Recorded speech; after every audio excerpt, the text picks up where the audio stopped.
pelajaran hari ini ada kunci kita berdoa. Berdoa dimulai. Berdoa selesai. Jadi kita akan absen dulu, dengarkan namanya nak. Ibu. Dani, hadir Bu. Asrullah, Muhammad Roy, Ibu. Rini, hadir Bu. Lisa, hadir. Dan Bu Fitri, hadir Bu. Hadir semua di. Baik, jadi pada hari ini kita akan belajar mengenai tentang texture pen. Ada yang tahu apa itu texture pen? Saya Bu. Ya, saya persilakan Daviani. Texture pen adalah cerita pendek. Jadi benar sudah yang dikatakan saudara Delvi, yaitu di mana cerpen itu adalah cerita pendek. Jadi saya akan menjelaskan lebih rinci lagi apa itu cerpen.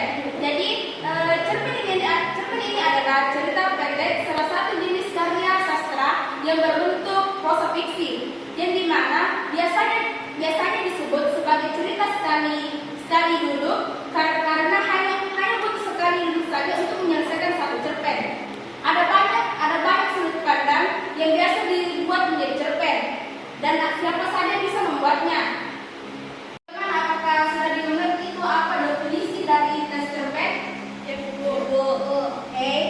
Itu ada pun langkah-langkah membuat texture pen. Yang pertama yaitu membaca dengan cermat. Membaca dengan cermat texture pen yang akan diabstraksi.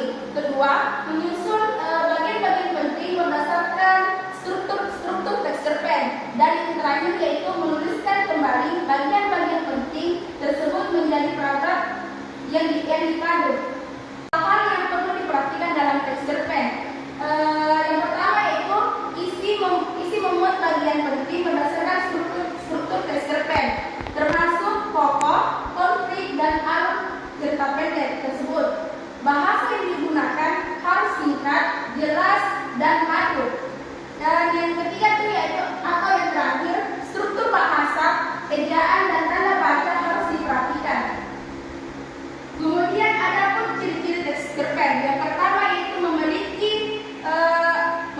puncak masalah, terfokus pada suatu tokoh, ceritanya tidak lebih dari 10.000 kata. Terdapat solusi atau penyelesaian masalah, ceritanya padat dan langsung tertuju pada tujuan tersebut. Alur yang sangat singkat membuat cerpen tidak memiliki tokoh yang banyak. Dan yang terakhir yaitu latar ceritanya terbatas. Kemudian ada fungsi texture pen, yang dimana fungsi reflektif untuk memberikan rasa senang, gembira, dan menghibur bagi seluruh pembacanya. Yang kedua yaitu fungsi estetis, yang dimana untuk memberikan keindahan bagi pembaca karya sastra. Yang ketiga, fungsi moralitas, dapat memberikan nilai moral kepada pembaca sehingga mendapat pengetahuan tentang hal-hal yang baik dan hal-hal yang buruk. Keempat, fungsi didaktif, dapat mengarahkan dan mendidik para pembaca dengan nilai-nilai kebenaran dan kebahagiaan di dalam ceritanya. Kelima atau terakhir, fungsi religius, mengandung nilai-nilai yang terdapat pada ajaran agama yang bisa dijadikan teladan bagi para pembacanya. Ada pun struktur texture pen, yang dimana yang pertama yaitu abstrak.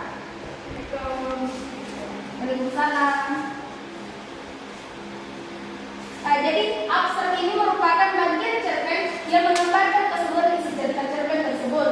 Yang kedua yaitu orientasi. Yang dimana orientasi ini berisi pengetahuan peristiwa yang menciptakan gambaran visual dari latar, atmosfer, dan waktu dan cerita. Kemudian rangkaian peristiwa.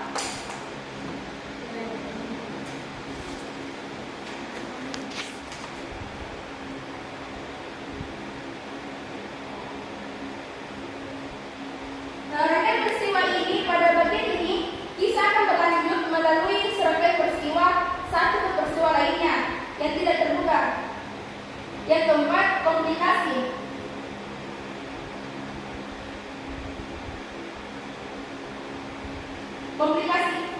sini cerita akan bergerak menuju konflik atau puncak masalah.